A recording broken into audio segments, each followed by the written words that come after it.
Orduan, animatu zara azkenean? Bai, baina ez dakit. Urte osoan ematen aldu baratzak zerbait. Bai, barazki batzuk urte osoan jasoko dituzu, patatak, tipulak, baina sasoiko produktuekin abantaila bat duzu. Bere garaian janda, goxoak, zaporetsuak eta osasuntsuak direla.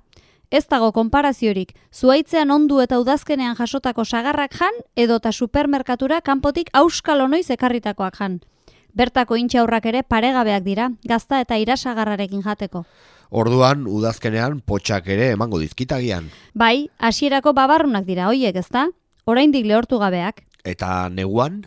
Herriberatik karduak eta orburuak ekartzen dizkiote. Bere baserrian egiten ditu azak, babarrunei laguntzeko aproposak, eta urtarrilean, txerria hiltzen dutenean, odolkiak eta txerri xolomoa ere sartuko dizkizu saskian. Horiek ez dira barazkiak, Baserrian behiak ere baditu eta nahi baduzu esnea eta jogurtak ere urte osoan sartuko dizkizu saskian. Eta udaberrian?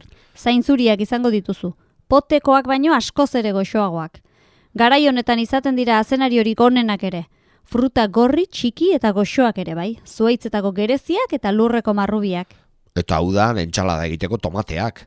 Eta patatekin egosita jateko lekak. Udan tarteka basoan bildutako ahabiak ere jartzen ditu. Fruitu txiki eta more ilun hoiek. Lehen saskia jasotzeko gogo biziz nago.